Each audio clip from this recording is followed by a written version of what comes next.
warahmatullahi wabarakatuh. Waalaikumsalam warahmatullahi wabarakatuh. Sebelum memulai pelajaran pada hari ini, kita berdoa dulu ya. Untuk ketua kelas silakan dulu. Berdoa mulai. A'udzubillahi minasyaitonirrajim. Bismillahirrahmanirrahim. Raditu billahi rabban wa bil islami dinan wa bil muhammadin nabiyyan wa rasulan. Rabbi zidni ilman warzuqni fahman. Amin ya rabbal alamin. Oke, hari ini siapa aja yang minta kamu?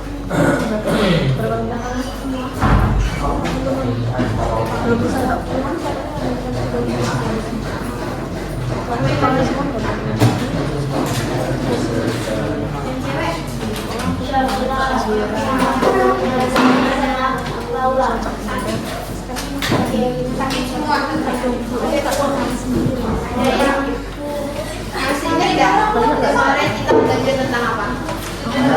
Sejarahnya tentang apa? Sebelumnya hari ini kita belajar tentang revisian sejarah.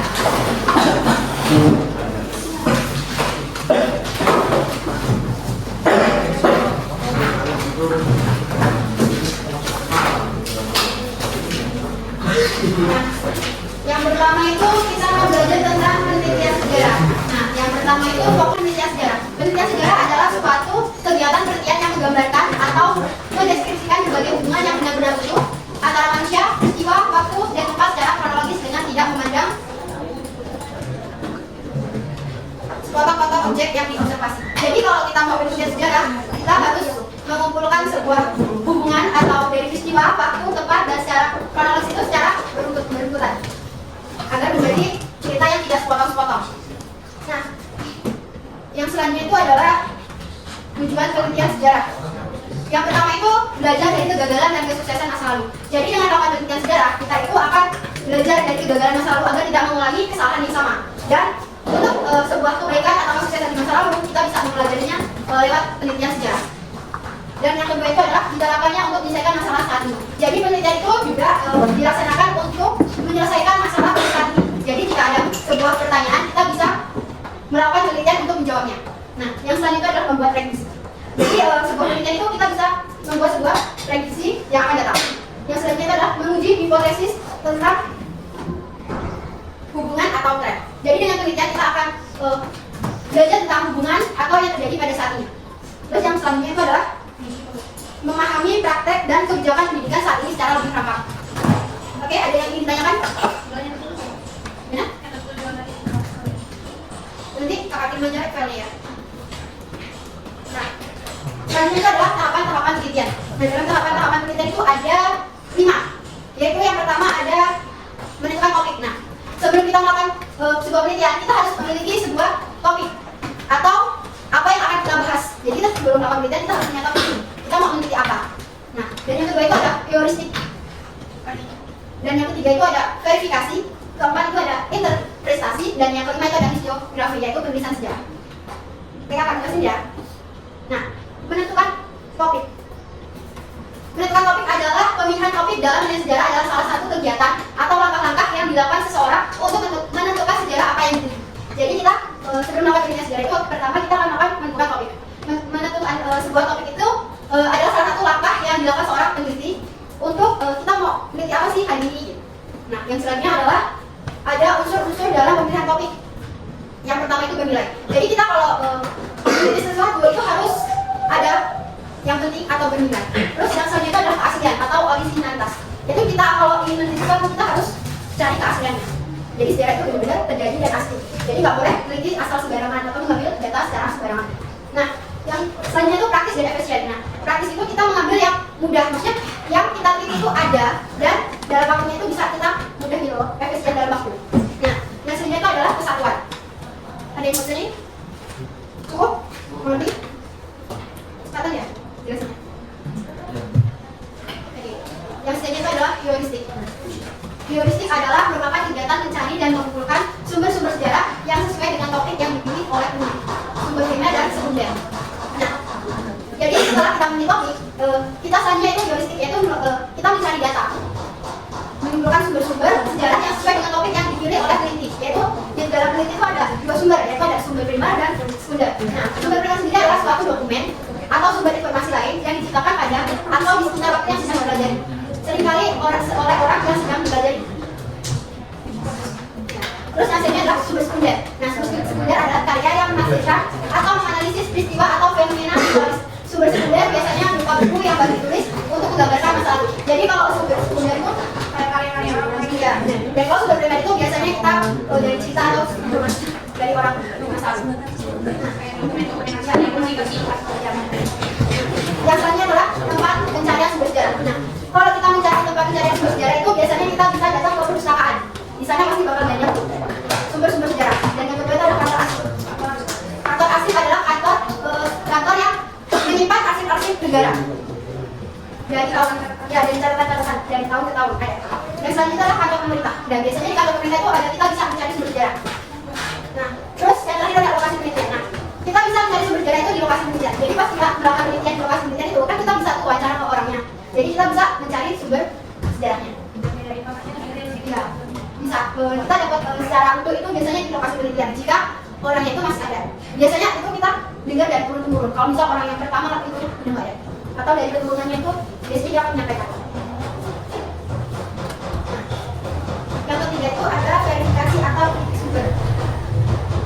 Jadi verifikasi atau kritik sumber adalah memeriksa dan menilai sumber-sumber sejarah yang telah ditemukan. Jadi setelah kita melakukan heuristik atau mencari sumber-sumber data itu, kita akan melakukan sebuah kita lagi nih sumber yang benar-benar valid. Jadi kan kita yang pertama itu yang kedua itu kita mencari sumber ya. Terus habis itu kita melakukan verifikasi. Di mana verifikasi itu kita benar-benar lagi memeriksa lagi itu apa namanya sumber-sumber sejarah yang telah dikumpulkan. Jadi kita ada caranya lagi ya. Terus yang selanjutnya ada verifikasi. Nah, verifikasi itu ada dua, ada kritik eksternal dan kritik internal. Nah, kalau kritik eksternal itu biasanya kita akan mengecek tuh keaslian.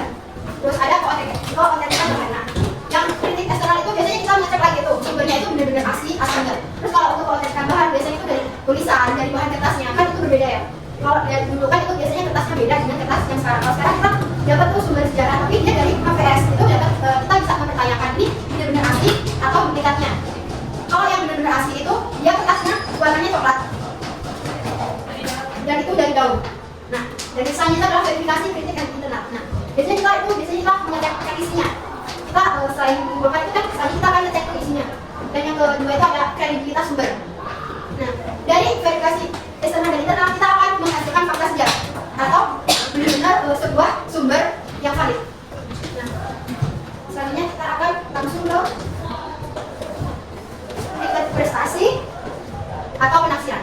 Nah, interpretasi adalah merupakan menafsirkan fakta sejarah dan merangkai fakta tersebut menjadi satu kesatuan yang harmonis dan masuk akal. Jadi setelah kita melakukan verifikasi, kita akan melakukan interpretasi, yaitu adalah penafsiran. Di mana penafsiran itu kita merangkai lagi tuh fakta-fakta dari hasil sumber sejarah. Jadi yang pertama kita mencari topik, kedua mengumpulkan sumber, ketiga itu kita mengecek lagi itu verifikasi benar-benar itu valid atau enggak. Terus yang selanjutnya itu adalah interpretasi. Di mana interpretasi itu kita merangkai lagi itu ceritanya kan pasti dari verifikasi itu banyak kan potongan-potongan cerita. Jadi pas di interpretasi ini kita merangkai lagi itu biar dia menjadi sebuah cerita atau satu kesatuan yang masuk akal.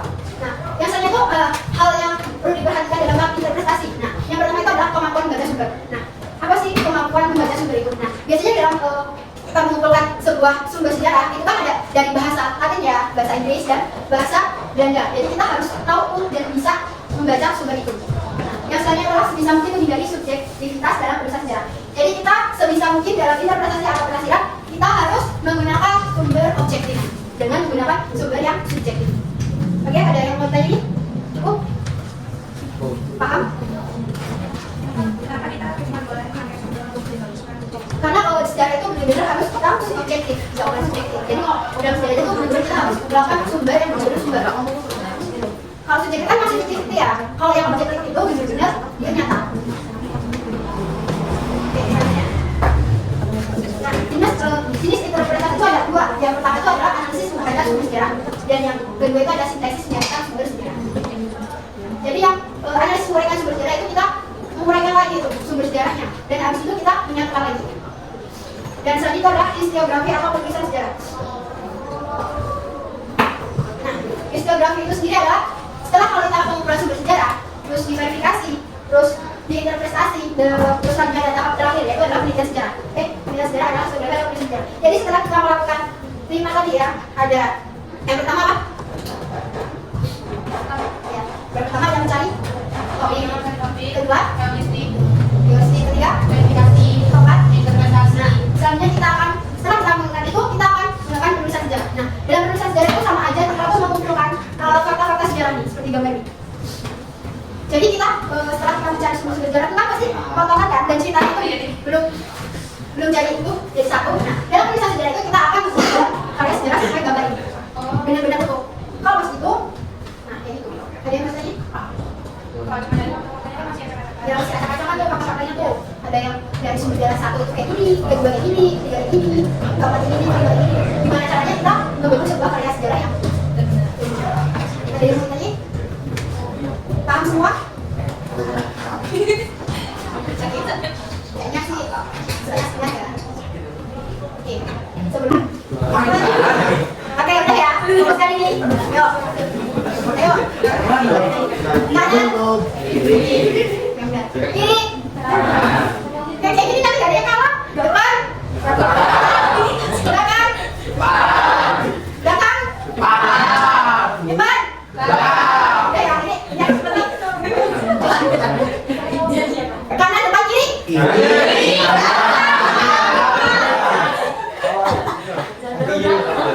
Sekali lagi ya.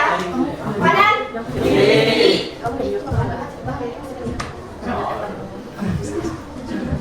Belakang, kanan, kiri. Ayo yang ada salah.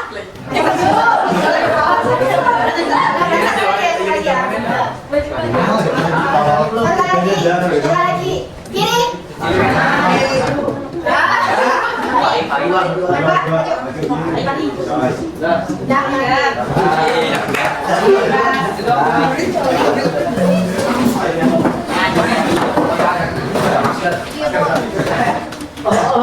Ini temannya mau apa ini?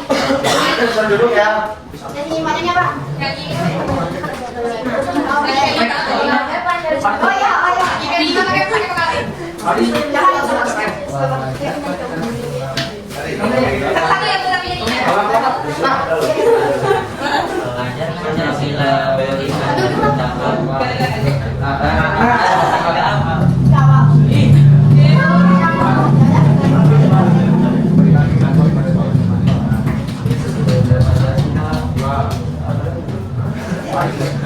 Pancasila, dukungmu, hasil proklamasi, saya berkorban untukmu.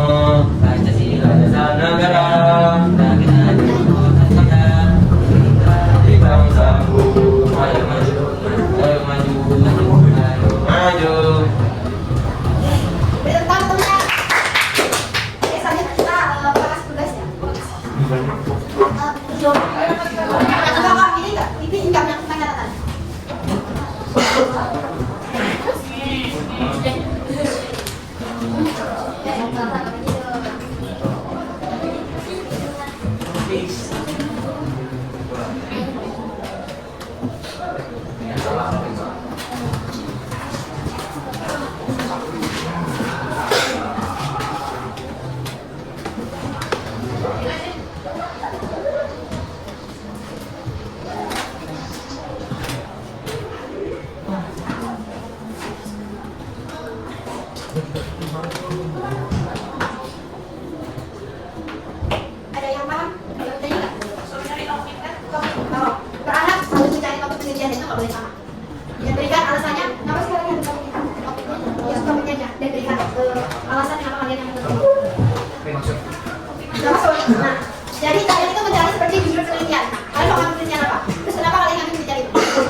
Ini sejarah desa kalian. Terus berikan alasan sebuah topik komunitas sejarah desa kalian.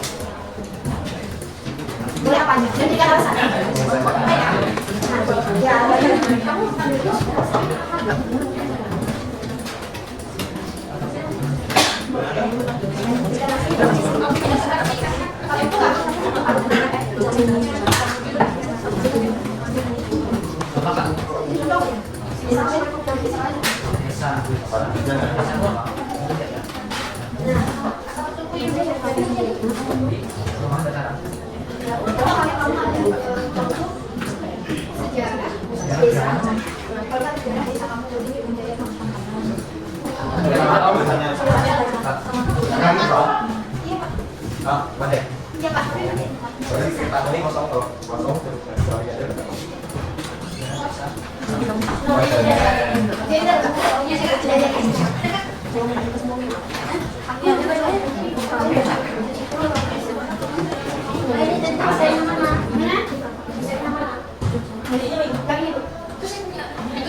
Oke, kakak, kita belajar ini. Wassalamualaikum warahmatullahi wabarakatuh.